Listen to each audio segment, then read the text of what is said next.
अरे गरीब का पैसा मारकर साला कौन सा बिल्डिंग बनाएगा? आई शपथ, मेरे को किधर मिलेगा ना उसके बॉडी का इंजन डाउन टू डकिल। अगर मुझे मौका मिले तो ऐसे चोरों को अपने ब्यूटी पार्लर में बिठाकर उनके नाखून के साथ साथ उनकी उंगलियां भी काट लूं।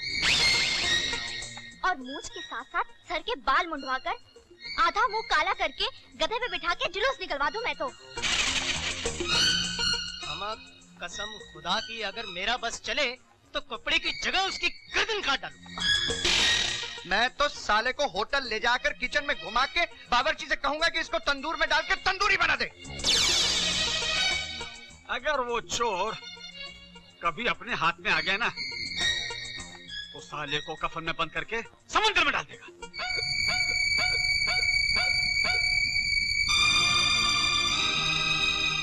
आप लोगों का प्यार, जज्बात और हमदर्दी देखकर मुझे मेरा गांव याद आ गया। कौन कहता है कि इस दुनिया में कोई किसी का नहीं होता? मानो तो हर कोई अपना है और ना मानो तो सारा जग बेगाना। और जब तक हम जैसे लोग जिंदा हैं, इस जमीन पर इंसानियत जिंदा है।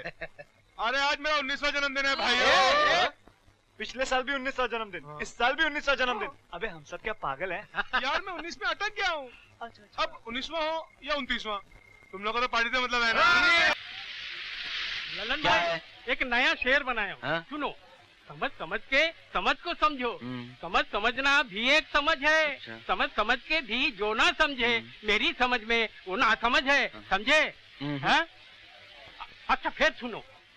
समझ समझ के समझ को समझो, समझ समझना भी एक समझ है, समझ समझ के जो ना समझे मेरी समझ में वो ना समझ है। ए भाई, जब तू नहीं नहा रहा है कम से कम नल तो बंद कर दे। ये गवर्नमेंट का पानी, मैं नहाऊं या बहाऊं?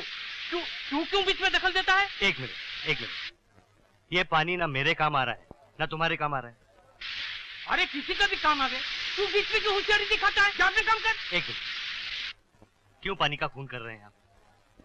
पानी गिरता है तो गिरने दे, तेरा बाप तो क्या जाता है? तू अपने काम पे जाता है कि नहीं? हाँ अबे साले, बाप का नाम लेता है? हाँ? चल बैठ नीचे नल के, नहीं तो जमीन में गाड़ दूंगा, समझा? यार विजय ये तू क्या कर रहा है? अबे गेंडे, आइंदा अगर कभी मैंने देखा कि नल से पानी बह रहा है और तू साबुन लगाकर किसी से शेर शायरी कर रहा है तो तेरी ये चर्बी है ना पिघला कर रख दूंगा, समझा? विजय, पानी जैसी छोटी चीज के लिए इतना गुस्सा? हाँ, ये छोटी सी बात नहीं है मेरे यार। अगर तुझे इस बात की गहराई को समझना है तो चल मेरे साथ मेरे गाँव में। मैं तुझे पानी की एक एक बूंद की कीमत समझाता हूँ। अरे जीने के लिए जितना जरूरी खून होता है ना, उतना ही जरूरी पानी होता है। अरे पानी का बंदोबस्त करने तो मैं यहाँ आया था शहर में। काश भगवान ने मुझे इतना गरीब न बनाया होता तो आज ये दिन देखना ना पड़ता। मतलब ये कि काश मैं तेरी मदद कर सकता, लेकिन क्या करूं? मैं तो खुद रोज कुआं खोदता हूँ, रोज पानी पीता हूँ। अरे यार, तूने तो मुझे सर छुपाने के लिए जगह दी है, लेकिन तू मेरे पैसों की फिक्र मत कर। मैं नौकरी करूंगा, मेहनत मजदूरी करूंगा और मेहनत करके अपने पैसे जमा करूंगा। लेकिन विजय, शहर में नौकरी इतनी आसानी से नहीं मिलती है। अरे ढूंढने से भगवान भी मिल जाता है, तो नौकरी क्या चीज है? हाँ विजय, तू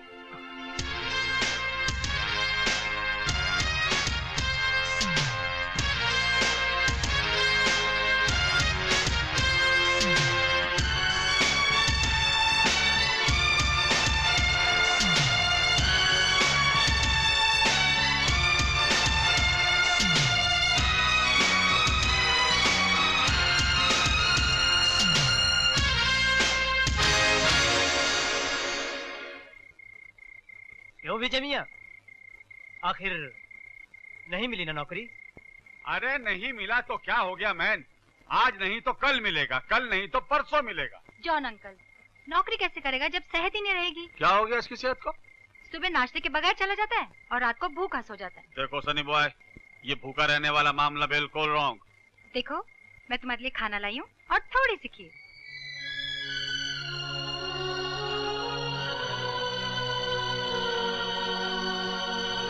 ए भाई,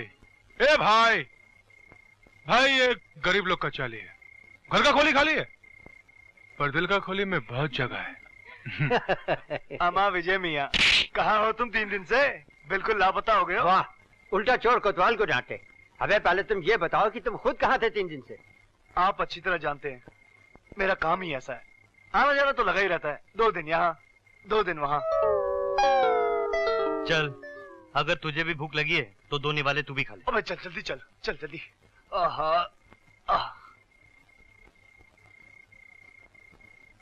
इस लड़के का जो खोएला पैसा है ना, वो इतना है कि उतना पैसा जमा करने का हम लोग सोच भी नहीं सकते। इम्पॉसिबल।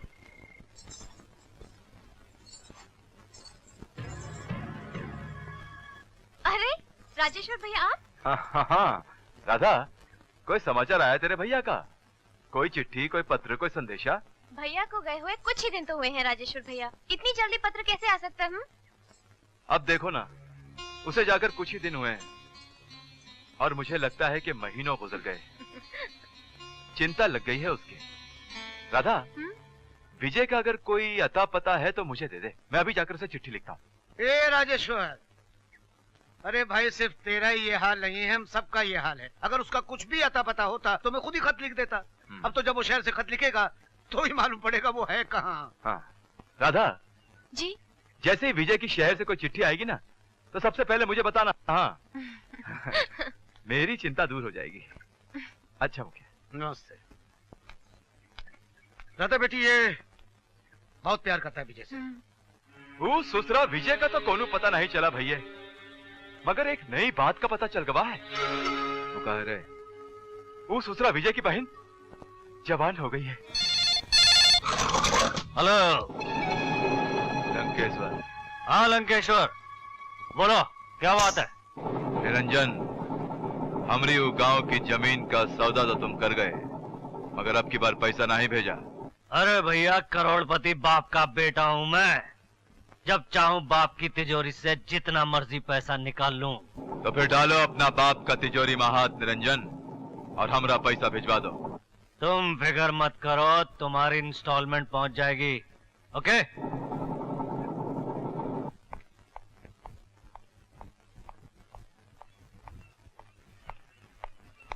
निरंजन। जी डैड। कल रात तुम कहाँ थे? डैड अपने पुराने बंगले पे, वो मेरे दोस्त विकी का बर्थडे था। और पार्टी तुम्ही ने दी थी, और ज्यादा दारू पीकर तुम वहीं सो गए होगे, है ना? बेटे, तुम गुमराही की जिस सड़क पर चल रहे हो उसकी मंजिल ठीक नहीं है। मुकद्दर ने तुम्हें दौलत दी है तो इसका मतलब ये तो नहीं कि तुम उसे दोनों हाथों से उड़ाओ। रहा सवाल तुम्हारे दोस्त और दोस्ती का, तो बरखुरदार जहां दौलत की रोशनी जगमगाती है वहां परवाने आ ही जाते हैं, मगर जैसे ही रोशनी बुझती है परवाने भी गायब हो जाते हैं। वैसे ही जिस दिन तुम्हारी जेब में नोट नहीं होंगे तुम्हारे ये दोस्त भी नहीं होंगे, कोई तुम्हें पूछने वाला भी नहीं होगा। ओके ओके डैडी, आज से उन दोस्तों से मिलना जुलना बंद, ठीक है? अच्छा डैडी, मुझे हाथ खर्च के लिए कुछ रुपए चाहिए। फिर रुपए? अरे पिछले हफ्ते ही तो मैंने तुम्हें 50,000 रुपए दिए थे। डैडी, महंगाई कितनी बढ़ गई आपको मालूम है? 50,000 रुपए में हफ्ते भर का खर्चा चलाना बहुत मुश्किल है। डैडी, वो जज का बेटा खतोड़िया, वो 20-20 हजार रुपए एक दिन में खर्च करता है, और वो राजू मिनिस्टर का बेटा 50-50 हजार रुपए यूं उड़ा देता है। दुनिया भर के बेटे क्या करते हैं ये मुझे नहीं मालूम बेटा, मगर तुम जो कुछ कर रहे हो वो गलत है, गलत है, गलत है।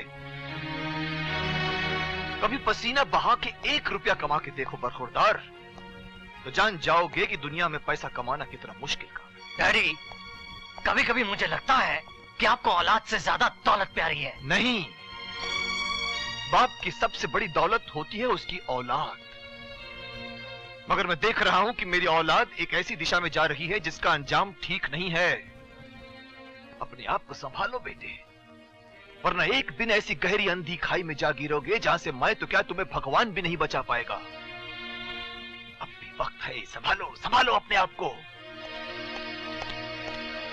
Good morning sir. Good morning.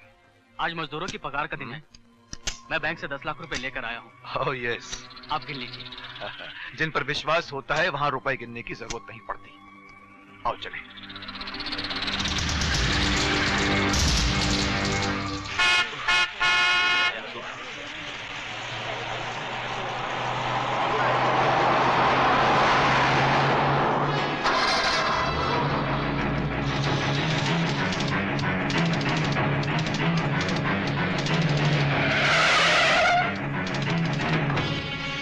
ये रहा आपका बैग। क्या मैं तुम जैसे दिलेर आदमी का नाम जान सकता हूँ? साहब मेरा नाम विजय है। जानते हो इस बैग में 10 लाख रुपए थे। 10 लाख हो या 10 करोड़, जिसकी अमानत है उसे वापस मिलनी चाहिए। ये मेरा धर्म है साहब। मुझे तुम जैसे ईमानदार आदमी की तलाश भी थी और जरूरत भी। इसलिए तुम जहां भी काम करते हो कल से वहां काम नहीं करोगे। वहां तुम्हें जितनी भी तनख्वाह मिलती है मैं उससे दुगनी तनख्वाह तुम्हें दूंगा। कल से तुम मेरे लिए काम करोगे। साहब असल बात यह है कि मैं भी नौकरी की तलाश में हूँ। ये रहा मेरा कार्ड। कल सुबह 10 बजे फैक्ट्री में आ जाना। साहब मैं समझ लूं कि नौकरी मिल गई?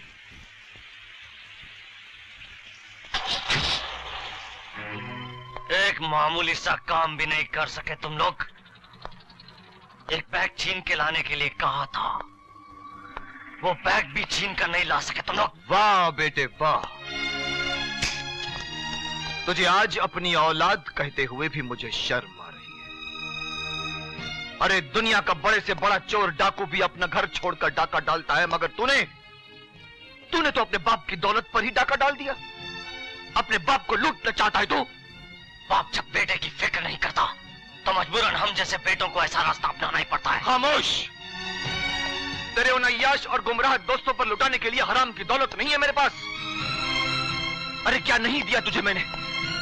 घूमने के लिए गाड़ियां, रहने के लिए आलीशान मकान, नौकर चाकर और एक अमीर बाप के बेटे का नाम दिया है तुझे मैंने। और तू आज अपनी गलती की माफी मांगने के बजाय ऊंची आवाज में मुझसे जबान लड़ा रहा है। डैडी, वो जमाने गए जब बेटे बाप से ऊंची आवाज में बात करने से घबराते थे। ये 20वीं सदी है। हर आदमी अपनी मर्जी से जीता है। अपनी मर्जी से जीना चाहता है तू? अपनी मर्जी से तो जा, जी कर दिखा मुझे। अपनी मेहनत और पसीने की कमाई से 2 वक्त की रोटी कमा कर दिखा मुझे, तब मुझसे। मुझे कमाने की जरूरत नहीं है। आपकी दौलत पर मेरा भी हिस्सा है, आपके रुपयों पर मेरा भी हक है। कानूनी तौर पर आपकी एक एक पाई का मैं भी हकदार हूँ। अपने बाप पर हमला करवाकर जो बेटा 10 लाख रुपए लूटने के लिए इंसानियत को भूल सकता है, खून के रिश्तों को भूल सकता है, ऐसे नालायक बेटे का अपने बाप की दौलत पर कोई हक नहीं होता। कोई हक नहीं होता। इससे पहले कि मैं तेरे खिलाफ कोई ऐसा कदम उठाऊं जिसके नीचे तेरी जिंदगी कुचल कर बिखर जाए, संभाल ले अपने आप को, संभाल ले। ये मेरी आखिरी वार्निंग है तुझे। इसके बाद आइंदा ऐसी कोई तूने गलत हरकत की तो मैं तुझे अपनी जायदाद से बेदखल कर